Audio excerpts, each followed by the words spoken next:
Good morning students. BA द्वितीय वर्ष द्वितीय पेपर मानव भूगोल के अंतर्गत आज हम नगरीकरण अर्बनाइजेशन के बारे में बात करेंगे। जैसा कि टॉपिक के नाम से ही पता चल रहा है, नगरीकरण का मतलब है शहरों में लोगों का बसाव होना, जो दिन प्रतिदिन वर्तमान समय में नगर बढ़ते हुए जा रहे हैं। धीरे धीरे ग्रामीण क्षेत्रों से लोग नगरों की ओर पलायन कर रहे हैं। उससे बहुत सारी समस्याएं जो है वो नगरीय क्षेत्रों में उत्पन्न होती हैं। तो उन सभी के बारे में जो है आज हम इस टॉपिक में पढ़ेंगे।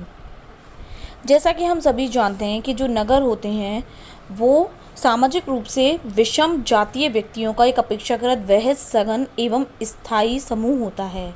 अर्थात नगरों में विभिन्न जातियों के लोग, विभिन्न धर्मों के लोग, बहुत सारे देश के विभिन्न विभिन्न हिस्सों से आए हुए लोग जो होते हैं वो नगरों में जाके बसते हैं, बड़े बड़े नगरों में, महानगरों में।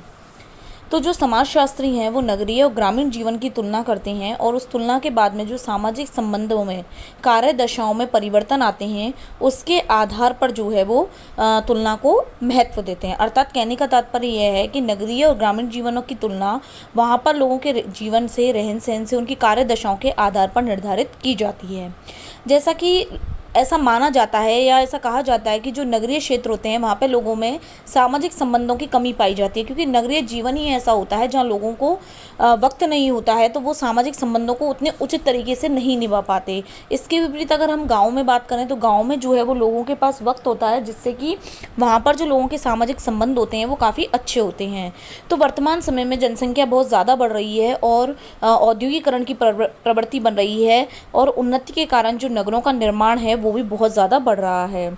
तो हम ये कह सकते हैं कि जो नगर बनने की प्रक्रिया है वो पुरानी नहीं है, बल्कि एक नवीनतम प्रक्रिया है, क्योंकि हाल के समय में ही समय के साथ धीरे धीरे परिवर्तन आया है और उस परिवर्तन के फलस्वरूप जो नगरीकरण की प्रवृत्ति है वो बढ़ी है। सबसे पहले बात करते हैं कि नगरीकरण होता क्या है। गांव से नगर बनने की प्रक्रिया को नगरीकरण या शहरीकरण कहा जाता है। नगरीकरण का अर्थ इस प्रकार से स्पष्ट होता है कि जनसंख्या के घनत्व में वृद्धि नगरीकरण की द्योतक नहीं है, बल्कि वहां पर जो सामाजिक आर्थिक संबंधों में परिवर्तन आते हैं, अनौपचारिक संबंधों का औपचारिक संबंधों में परिवर्तन, प्राथमिक समूहों का द्वितीयक समूह में परिवर्तन, ये सब नगरीकरण की प्रवृत्ति कहलाता है। अर्थात कहने का तात्पर्य है जो पहले से नगर नहीं है उसको हम नगरीकरण नहीं कह सकते। नगरीकरण का मतलब उन स्थानों से है जो कि नगर बनने की प्रक्रिया चल रही है। जैसे कहने का तात्पर्य यह है कि हम एक छोटा सा उदाहरण लेते हैं कि पहले जयपुर जो शहर था, वो जयपुर पुराना शहर जो था वही था। धीरे धीरे जो है वो आसपास के जो ग्रामीण एरिया थे, धीरे धीरे के आसपास के जो क्षेत्र थे वो सब उसमें मिलते चले गए। तो आज आप देखो तो आज जयपुर का विस्तार दौसा तक होने को है। तो वो क्या है, ये नगरीकरण की प्रवृत्ति है। धीरे धीरे जो ग्रामीण क्षेत्र हैं वो किस में बदल रहे हैं, नगर में बदल रहे हैं। और आज हम कानोता बस्ती तक पूरा हम जयपुर ही मानते हैं। तो इस तरीके से जो ग्रामीण क्षेत्र होते हैं वो धीरे धीरे आसपास के नगरीय क्षेत्र में विलीन होते जाते हैं। वहाँ के जो सामाजिक आर्थिक कारक हैं उनमें परिवर्तन आ जाता है, वहाँ पर जो लोगों का जीवन स्तर है वो बदल जाता है, औद्योगिक विकास होता है। तो ये सब नगरीकरण की प्रवृत्ति को प्रदर्शित करता है। इसको विभिन्न विद्वानों ने परिभाषित किया है। कुछ इंपॉर्टेंट परिभाषाएं आपके सामने हैं जिन्हें मैं स्पष्ट कर देती हूँ। सबसे पहली है श्रीनिवास की परिभाषा। उन्होंने कहा है नगरीकरण से तात्पर्य केवल सीमित क्षेत्र में जनसंख्या वृद्धि से नहीं है, वरन सामाजिक आर्थिक संबंधों में परिवर्तन से है। अर्थात कहने का तात्पर्य यह है कि केवल किसी क्षेत्र में जनसंख्या बढ़ गई उसको हम नगरीकरण नहीं कहेंगे, बल्कि नगरीय क्षेत्रों में जो व्यक्ति के जीवन में सामाजिक आर्थिक परिवर्तन होते हैं हम उसको इसके अंतर्गत शामिल करेंगे। दूसरा है किंग्सले डेविस के अनुसार नगरीकरण एक निश्चित प्रक्रिया है, परिवेश का वह चक्र है जिससे कोई समाज खेती हर से औद्योगिक समाज में परिवर्तित हो जाता है। अर्थात जहाँ की जनसंख्या खेती के स्थान पर औद्योगिक प्रवृत्ति में ज़्यादा विलुप्त हो जाए उसको हम नगरीकरण की श्रेणी में रखेंगे। मार्विन ओल्सन के अनुसार नगरीकरण एक ऐसी प्रक्रिया है जिसके अंतर्गत एक समाज के समुदाय के आकार और शक्ति में वृद्धि होती रहती है। कहने का तात्पर्य यह है कि एक समाज है वो शहर में बसा हुआ है, धीरे धीरे उसके आकार में, उसकी शक्ति में वृद्धि हो रही है और वो नगरीकरण की प्रवृत्ति को अपना रहा है। तो इस तरीके से सामाजिक आर्थिक परिवर्तनों को हम इसमें शामिल करेंगे, औद्योगिकरण की प्रवृत्ति को शामिल करेंगे। केवल जनसंख्या का बढ़ना ही नगरीकरण की श्रेणी में नहीं आता है। नगरीकरण की अवस्था अर्थात जो नगरीकरण की प्रक्रिया होती है वो किसी एक अवस्था में नहीं होती, एक चरण में पूरी नहीं होती।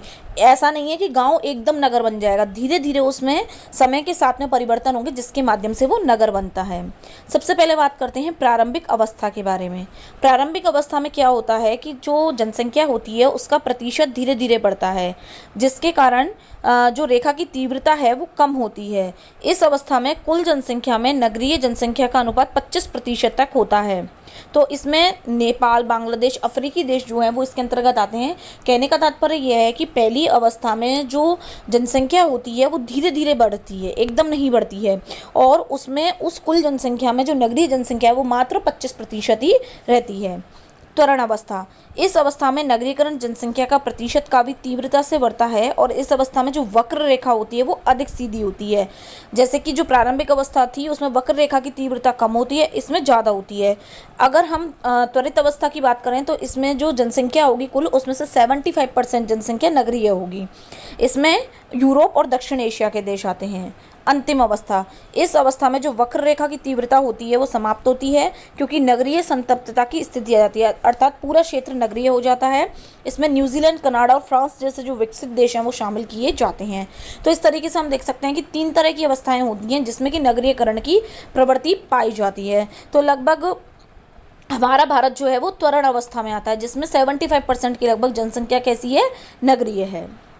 अब बात करते हैं नगरीकरण की विशेषताओं के बारे में। क्या विशेषता है नगरीकरण की? सबसे पहला तो उद्योगों का केंद्रीकरण बढ़ता है। किसी भी बड़े नगर में उद्योगों का केंद्रीकरण होता है, नए नए उद्योग स्थापित होते हैं जिससे लोगों को रोजगार मिलता है। नगरीकरण नगर बनने की प्रक्रिया है। जब नए नगर बनते हैं तो उनसे क्या बनते हैं, महानगर भी बनते हैं। कम स्थान में अधिक व्यक्ति निवास करते हैं।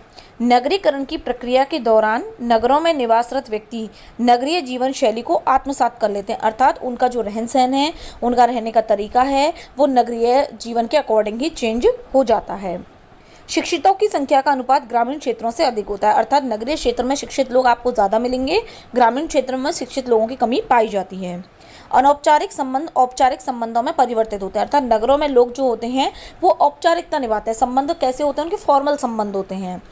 भिन्न भिन्न संस्कृति, धर्म, भाषा, जाति के लोग जो है वो एक ही स्थान पर रहते हैं और औद्योगिकरण की प्रक्रिया भी बढ़ने लगती है। तो इस तरीके से नगरीय क्षेत्रों की विशेषताएं होती हैं।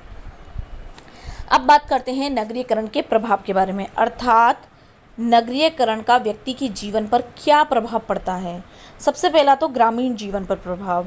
नगरीकरण से सबसे ज़्यादा ग्रामीण जीवन प्रभावित होता है क्योंकि गांव के लोग जो होते हैं वो शहर की ओर उद्योगों के कारण, व्यवसायों के कारण, शिक्षा आदि सुविधाओं के कारण आकृष्ट होते हैं।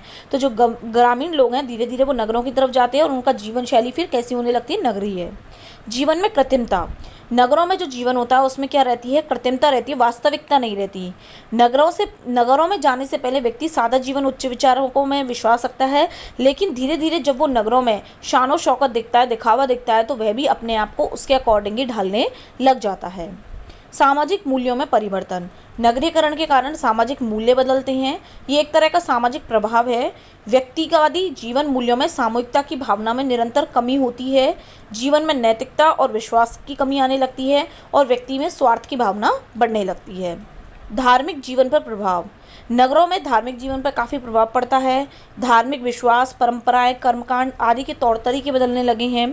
अब अंधविश्वास को बढ़ावा देने वाले तत्व समाप्त होने लगे हैं। शिक्षा की सहायता से वैज्ञानिक और जो तर्क प्रधान सोच है वो विकसित होने लगी, यानी लोग जो है अंधविश्वास को छोड़ करके अब वैज्ञानिक और तार्किक चीज़ों में अधिक ध्यान देने लगे हैं। मनोरंजन का व्यापारीकरण, ग्रामीण समाज में मनोरंजन का उद्देश्य धन कमाना कभी भी नहीं रहा है। ग्रामीण समाज में मनोरंजन तनाव मुक्ति और साथ मिलजुल कर बैठने के लिए किया जाता है, लेकिन नगरों में जो मनोरंजन किया जाता है वो केवल उसका उद्देश्य रहता है धन कमाना। महिलाओं की स्थिति में परिवर्तन, नगरीकरण के प्रभाव से महिलाओं की स्थिति में सबसे ज़्यादा परिवर्तन आया है।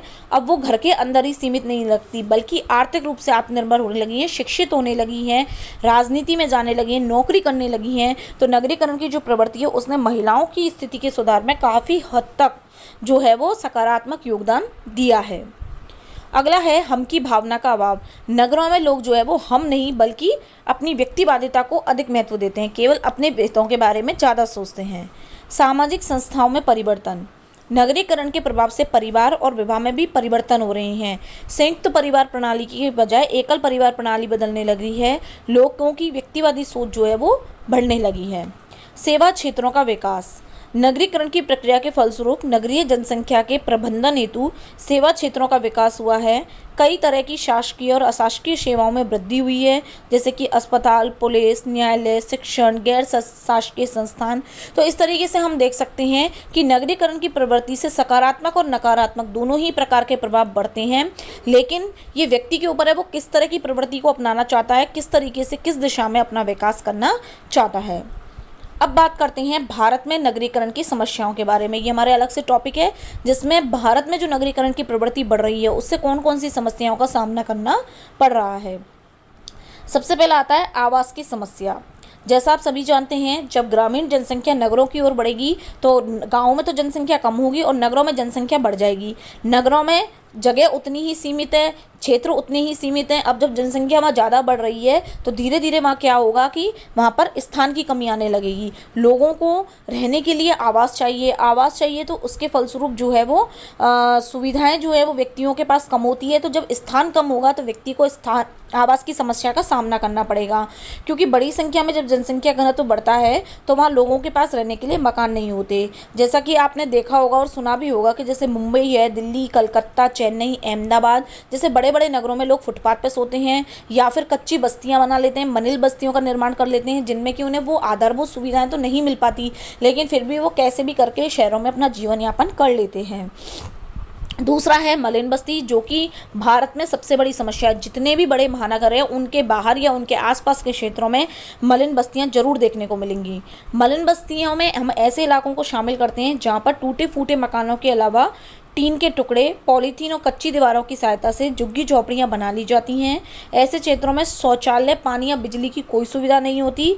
जो नगर जितना बड़ा होता है उसमें रेल लाइन के दोनों ओर तथा खाली पड़ी हुई जमीनों पर इस तरह की बस्तियों की संख्या मिलती है। जैसे कि हम बात करें कि मुंबई में धारावी बस्ती है, तो धारावी बस्ती जो है वो एशिया की सबसे बड़ी कच्ची बस्ती है जो कि मुंबई में बसी हुई है। वहाँ पर ज़्यादातर ऐसे लोग रहते हैं जो कि श्रमिक के रूप में कार्य करते हैं। इसी तरीके से आप दिल्ली में एंटर करोगे तो दिल्ली में जैसे ही आप रेल जाओगे तो दिल्ली से पहले ही जो है वो कच्ची बस्तियां मिलना स्टार्ट हो जाती हैं। तो ये वर्तमान में बहुत बड़ी समस्या है जो हमारे भारत में देखने को मिलती है। तीसरी है प्रदूषण की समस्या। जब नगरीय क्षेत्रों में लोगों का जनसंख्या बढ़ेगी तो परिवहन के साधन भी बढ़ेंगे। इसके अलावा जब मलिन बस्तियां बढ़ेंगी तो व्यक्ति के स्वास्थ्य पर भी खतरा बनेगा। नगरों में कूड़े करकट के ढेर मिलते हैं, जगह जगह गंदगी मिलती है। सीवर लाइनों की सही व्यवस्था ना होने से दूषित और विषाक्त पानी सड़कों पर फैलता रहता है। उद्योगों से चिमनियां और मोटर वाहनों से धुआं निकलता रहता है, जिसके कारण जो प्रदूषण की समस्या है वो नगरों में बढ़ती हुई जा रही है। बुनियादी सुविधाओं की कमी। अधिकांश जो भारत के राज्य हैं उनके नगरों में लोगों को कुछ घंटे का पानी और बिजली की सुविधा मिलती है। नगरों में टूटी टूटी सड़कें होती हैं। इसके अलावा स्वास्थ्य विभाग के कर्मचारी भी बहुत उदासीन होते हैं, जिसके लिए व्यक्ति को बुनियादी सुविधाओं की कमी है। जैसे कि आप वर्तमान में भी देख सकते हैं, इस समय भारत में कोरोना महामारी फैल रही है, तो गाँव में आप देखिए तो प्रॉपर इतनी व्यवस्थाएं नहीं है, चाहे स्वास्थ्य सुविधाएं चाहे किसी भी। तो आदमी कहाँ भाग रहा है? नगरों की तरफ। नगरों पर जैसे मान लीजिए धौलपुर की तरफ आ रहा है तो धौलपुर के हॉस्पिटल में भी बेड फुल हो चुके हैं, तो वहाँ पर भी जो है वो किस तरह से व्यवस्था की जाए। अगर हर ग्रामीण क्षेत्र में प्रॉपर तरीके से जो है वो स्वास्थ्य सुविधाएं रहे, हर सुविधा व्यक्ति को उपलब्ध हो सके, तो शायद वो नगरों की ओर पलायन करना बंद कर दे। अगला है अपराधों में वृद्धि। नगरों में जनसंख्या बहुत ज़्यादा रह रही है तो ये ज़रूरी नहीं है कि हर किसी को काम धंधा मिल जाए। तो जब काम की कमी रहती है तो लोग क्या करते हैं? अपहरण, चोरी वगैरह से बड़े बड़े काम करने लगते हैं। जालसाजी करते हैं, शराबखोरी करते हैं, मादक पदार्थों का सेवन करते हैं, जिससे उनका जीवन स्तर गिरता है। तो इस तरीके से जो है वो भारत में नगरीय क्षेत्रों में बहुत सारी ऐसी समस्याएं जो होती हैं वो पनपती हैं। तो इस तरीके से आप देख सकते हैं कि नगरीकरण की प्रवृत्ति वर्तमान में जो है वो बढ़ रही है काफ़ी हद तक, जिसके सकारात्मक नकारात्मक दोनों ही तरह के प्रभाव देखने को मिल रहे हैं। भारत जैसा जो विकासशील देश है वहाँ पर ग्रामीण जनसंख्या शुरू से ही कृषि प्रधान देश रहा है, तो ग्रामीण जनसंख्या का प्रतिशत अधिक रहा है, लेकिन फिर भी वर्तमान में धीरे धीरे लोगों का जो है वो जीवन स्तर बदलने की चाह बढ़ रही है, जिसके कारण वो शहरों की ओर पलायन कर रहे हैं और नगरीकरण की प्रवृत्ति को बढ़ावा मिल रहा है, जिससे भारत में नगरीय क्षेत्रों में बहुत समस्याओं का सामना करना पड़ रहा है। तो ये जो आपका टॉपिक है नगरीकरण वाला, ये अब यहीं पर ख़त्म होता है। इसमें आपके दो तरह से क्वेश्चंस आ सकते हैं, एक तो नगरीकरण के ऊपर क्वेश्चन आ सकते हैं और भारत में नगरीय समस्याओं के बारे में क्वेश्चन आ सकते हैं, क्योंकि ये दोनों टॉपिक जो है वो नगरीकरण से रिलेटेड आपके इसमें दिए गए हैं। तो आप दोनों तरह से इसको पढ़िए और दोनों तरह से तैयार कीजिए।